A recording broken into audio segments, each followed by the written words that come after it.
Boa tarde, Cibele, bem-vinda.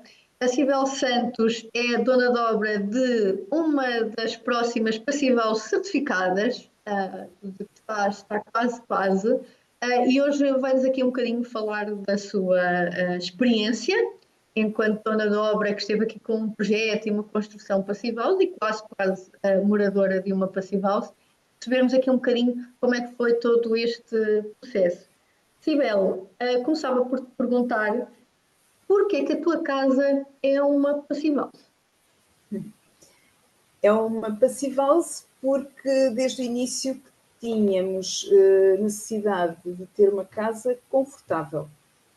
E dentro das pesquisas que fizemos, considerámos que o conceito da Passivhaus era o mais adequado. O que é que o distinguiu, de outras coisas que viste, que pesquisaste com toda a certeza? Pronto, uma das coisas que mais nos chamou a atenção foi o facto da Passivhaus ser possível com qualquer método construtivo.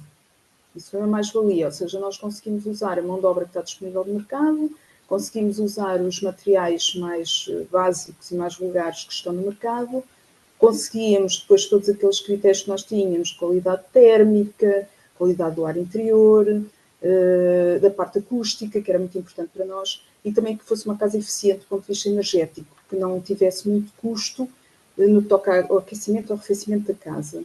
Isso era importante. Outra coisa que nós valorizamos na Passivhaus foi o facto de, logo em projeto, nós conseguirmos ter uma ideia do comportamento final da casa. Ou seja, nós, à medida que vamos construindo o nosso projeto de construção, sabemos, consoante os materiais que escolhemos ou as opções de desenho, etc., se podemos melhorar ou não o desempenho da casa. E isso para nós também foi uma mais-valia. Poderem saber em projeto, ou seja, eliminarmos aquele fator que muitas vezes acontece, que é depois de irmos para lá morar, logo vemos quantos aquecedores é que precisamos, quantos. Não é? Porque não se sabe muito bem, é uma surpresa. Sim, eu já estava um bocadinho cansada disso, sim. As casas anteriores foi isso. Foi depois de estarmos lá e víamos como é que eram os invernos, como é que eram os verões, não queríamos mais. Portanto, a mais-valia foi essa para nós. Estas todas, e essa, de facto, foi uma coisa espetacular. Nós conseguimos calcular o comportamento da casa no final, tendo em conta que é evidente que depois tudo depende da construção e dos erros da construção e se levamos a risco ou não aquilo que foi projetado. É evidente, não é? Nós temos uma previsão e isso é muito importante. Sim, e havendo depois, ou seja, sendo testada, ela tem mesmo que cumprir durante a construção, porque se não for bem feita, não vai cumprir, não é? Exatamente, isso mesmo. Descreve-nos um bocadinho como é que é a tua casa. É uma moradia térrea, não é? É uma moradia térrea, Na não zona tem de portanto, Leiria. é na zona de Leiria, está numa zona rural, essencialmente rural. Tem quantos metros quadrados? Isto, em termos de espaço livre de habitar, são 155 metros quadrados, mais ou menos. Ok, para a vossa família, não é? É, exato. É. E em que ponto, o que é que te levou a contratar a Homegrid? Em que ponto é que a Homegrid entra aqui no processo? Nós, na altura, quando optámos pelo conceito e depois de andarmos um ano a estudar a coisa e procurar informação, porque é muito importante, antes de começar a construção de uma casa, termos informação do que há, das possibilidades. Escolhemos o arquiteto. Quando falámos com o arquiteto, e era um arquiteto que nós gostávamos muito, quando nós falámos do arquiteto, nós escolhemos uma Passivhaus, descobrimos que ele não estava minimamente dentro do conceito e então decidimos contratar consultores. Pedimos orçamento a 2 ou 3 empresas, penso eu, e no final acabámos por optar pelo marido. Pronto, foi mais ou menos isto. Nós precisávamos de alguém que nos ajudasse a levar o projeto a bom porto, porque uma Passivhaus tem que começar bem logo desde o início. Não é depois na fase de construção que nós vamos chegar à conclusão que aquilo não está bem. E precisávamos de alguém que tivesse conhecimento na área. Foi por isso E a escolha, que fatores é que, ou que fator é que pesou aqui mais nessa escolha da empresa que iria fazer esta consultoria? Foram vários. Um deles foi a facilidade de comunicação, tanto com os arquitetos, tanto o João Gavião como o João Marcelino. Outro fator que também não foi despiciente foi o facto de eles já terem alguma experiência, já haver casas certificadas em que eles tinham intervindo. Isso foi muito importante. Essencialmente foram esses dois fatores, portanto, experiência e comunicação. Esses dois fatores aqui de escolha. E como é que depois foi o processo durante a obra? Ou seja, não sei se no teu caso é o primeiro projeto que constróis, ou a primeira casa que constróis, mas todos nós temos experiências, nem que seja de amigos, familiares que acompanhamos. Que diferenças é que notaste neste processo ao ter esta equipa de consultoria também convosco? Como é que tudo decorreu? Correu muito bem porque houve um diálogo espetacular entre o nosso arquiteto e os arquitetos que estavam, o arquiteto consultor, neste caso foi o João Gavião. O diálogo foi incrível, foi muito bom mesmo. A grande diferença neste tipo de projetos é que há um cuidado muito grande logo na concepção, ou seja, não é apenas um desenho, nós não estamos só a desenhar uma casa, nós estamos a desenhar uma casa que tem em substância um objetivo, ser confortável. E isso muda muito as coisas. Teve que haver ali muito cuidado com o desenho da casa, com a orientação da casa, com os materiais que íamos usar na casa, otimização desses materiais. Não basta usar materiais de isolamento, é preciso otimizá-los, não pôr isolamento a mais, nem pôr isolamento a menos. E nessa fase o projeto correu mesmo muito bem, eu acho. Foi um diálogo muito interessante e aprendi muito. Penso que toda a gente aprendeu, porque no fundo com cada projeto que surge penso que traz algo novo e traz mais aprendizagens, porque uma coisa é ter teoria, outra coisa é ter prática. Eu acho que quanto mais casas se fizerem, mais prática vai haver, mais flexibilidade irá haver na escolha de materiais, na forma de fazer, penso eu. E, sobre tudo isso. E depois na fase de obra? Na fase de obra, já teve que haver o diálogo com mais intervenientes. Também correu bem, só acho que há necessidade, isto é uma sugestão que eu deixo, embora eu saiba que é muito difícil concretizar na prática, há necessidade de fazer chegar a maneira de fazer bem uma obra, é preciso chegar aos trabalhadores, aqueles trabalhadores mais humildes, pedreiro, a pessoa que vai abrir os roços, as pessoas que estão na obra com a mão na massa, digamos assim. E se a comunicação for apenas com os engenheiros, com os arquitetos, depois, quando é passagem para os trabalhadores que estão na obra, às vezes há ali perda de informação. Era útil que também houvesse formação para estas pessoas, porque há alguns pequenos erros na obra, algumas pequenas entropias que podiam ser evitadas. Sim, Mas de e resto, daí estou muito bem. para o objetivo acabar por ser super importante este diálogo que existe sempre, não é? O que existiu sempre entre as equipas, não é? Para conseguir colmatar essa questão que ainda existe, que é um work in progress, não é?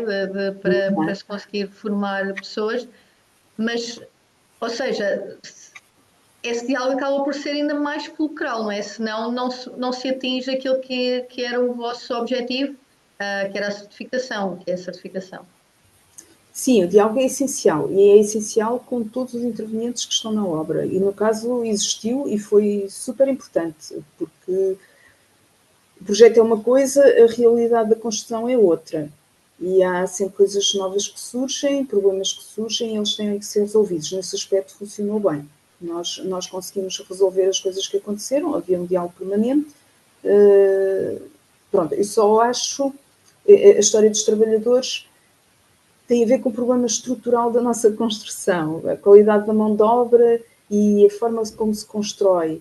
E isso tem que mudar. E não é só por causa da Passivhaus. Eu acho que isso é importante mudar para toda a construção.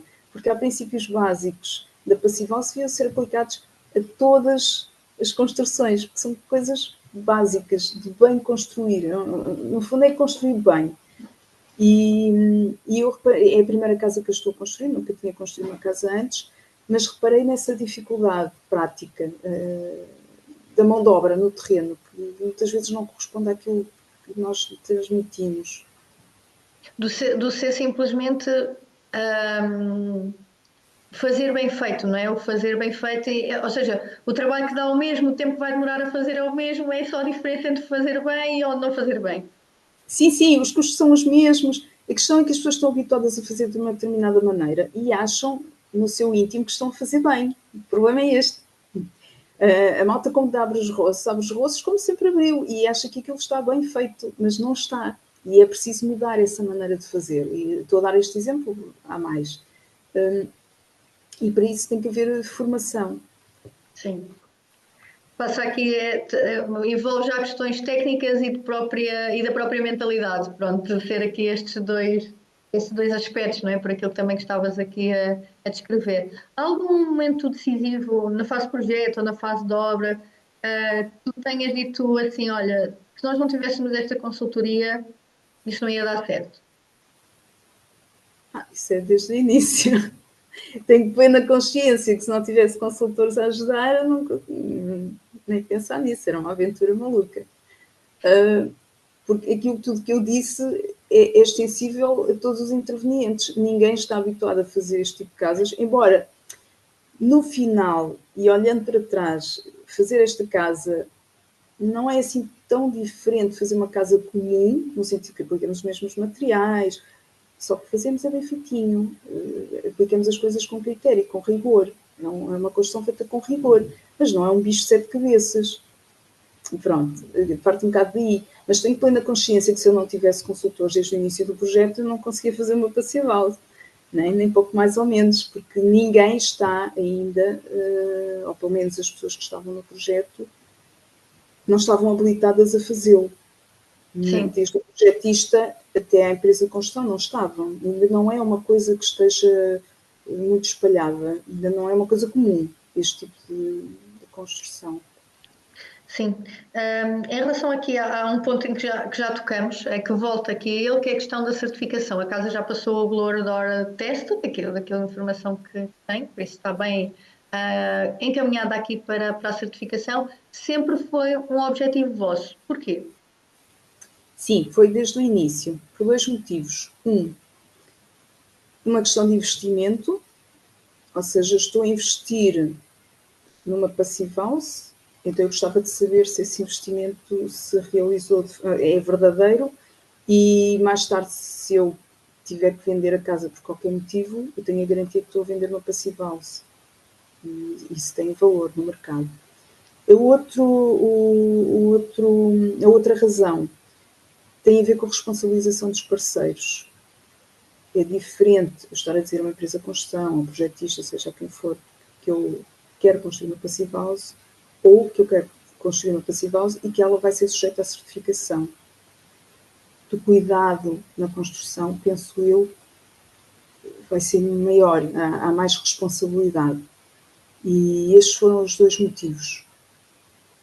Sim, aqui o processo de consultoria e de certificação com o Grid acabou por se unir, não é? Acredito que uma coisa tenha sido acabado por ser uma extensão da outra e lá está, como a certificação estava pensada desde o início, a que tivesse sido um trabalho muito fluido, é isso, de uma parte, de uma componente para outra, sentiste que estiveram sempre as duas pensadas, ou seja, o projeto e a certificação. Sim, sim, e mais uma vez aí a consultoria foi essencial, porque para a certificação nós temos que ter elementos, temos que ter recolha de elementos, fotografias, fichas técnicas dos produtos em obra, e, e ao longo do tempo fomos sendo alertados para essa recolha. Cuidado, meçam os isolamentos que estão a pôr, recolham as fichas técnicas, tirem fotos na obra. Isto é essencial para depois conseguirmos ter um dossiê completo que permita a certificação da casa. E Ok. aí os computadores também foram essenciais nesse aspecto. nos apoiarem e nos explicarem quais os passos que iam ser dados e o que é que nós precisávamos de preparar. E um próximo passo que tínhamos comentado aqui antes até de começarmos é que a vossa ideia é também ter a monitorização da casa.